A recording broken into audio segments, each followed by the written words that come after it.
Saya barusan dapat info bahwa ada seorang Habib yang mati setelah melakukan mubahalah dengan seorang Gus dari Pekalongan.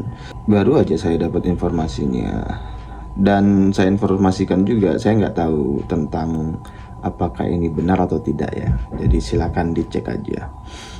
Informasinya begini, innalillahi wa inna ilaihi raji'un. Sesungguhnya kita milik Allah dan kepadanya kita akan kembali. Telah berpulang ke rahmatullah Habib Basaiban, salah satu pihak dalam peristiwa mubahalah. Sekitar 7 hari sebelum wafatnya, beliau sempat bertemu dengan seorang Gus di rumah saudaranya di kota Pekalongan. Dalam pertemuan itu terjadi perbincangan tentang pandangan keagamaan. Sang Gus sempat berkata, enak ya, RA, maksudnya Robito Alawiyah, bisa diterima di kalangan NU, tapi NU malah dianggap ahwal oleh RA.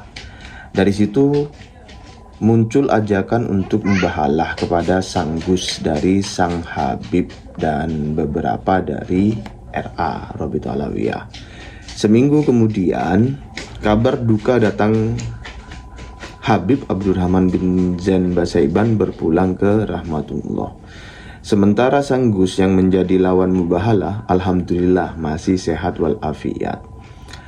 Semoga Allah mengampuni segala dosa dan kesalahan almarhum, menerima amal ibadahnya, dan semoga keluarga yang ditinggalkan diberi kesabaran.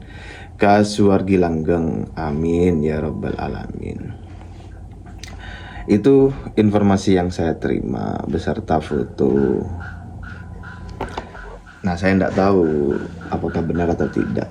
Nah, saya mau membahas itu ya, bahwa ada beberapa peristiwa mubahalah atau beberapa peristiwa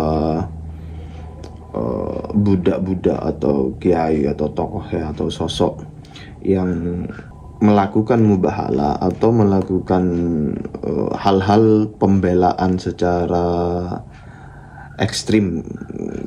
Kita ambil istilah itu ya, ekstrim sekali di dalam membela nasab klan Habib Alwi. Nah, setelahnya mati, atau bahasa Maduranya itu tompes begitu. Umpamanya yang saya ingat aja ya, misalnya ada seorang Habib yang konon katanya ahli nasab dari RA. Setelah posting di Facebook, dia mengajak seluruh Habib untuk mempertahankan nasab klan Habib Alwi. Beberapa hari kemudian mati.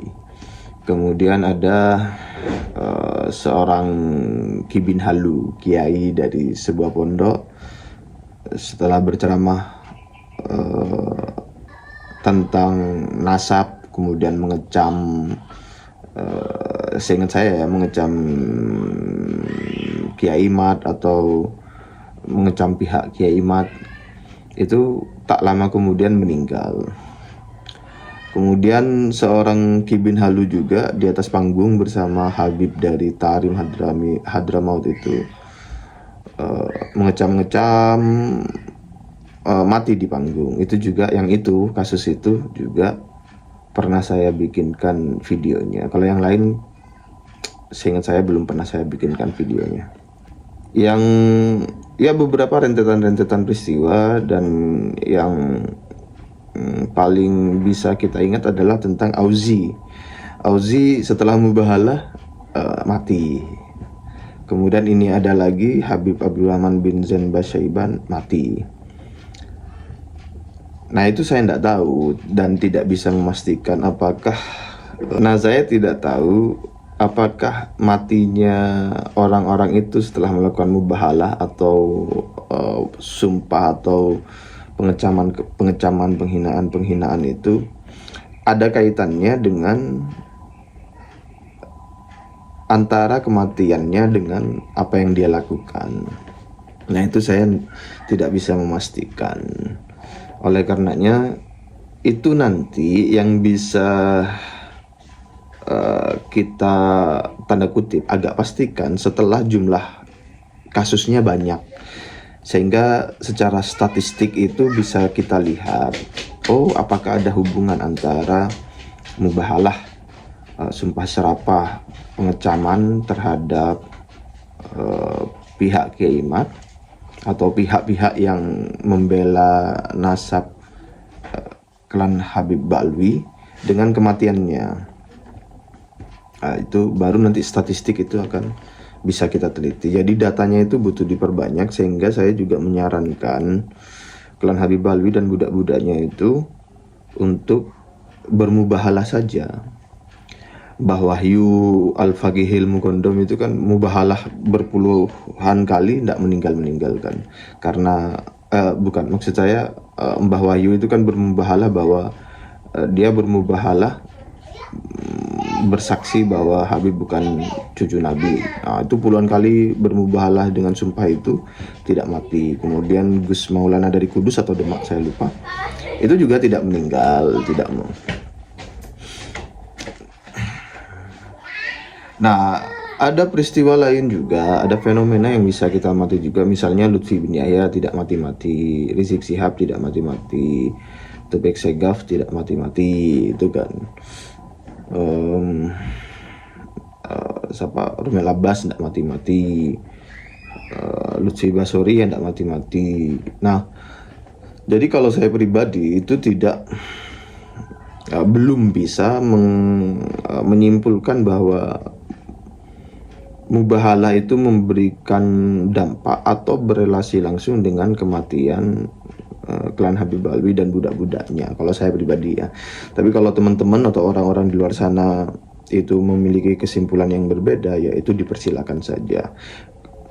Saya pribadi itu masih membutuhkan data lebih banyak gitu. Sebenarnya sudah saya grouping data-data tentang tantangan dan mubahalah semacam itu, tapi memang belum saya jadikan dalam bentuk teks, masih dalam bentuk data-data link YouTube ini belum saya olah gitu.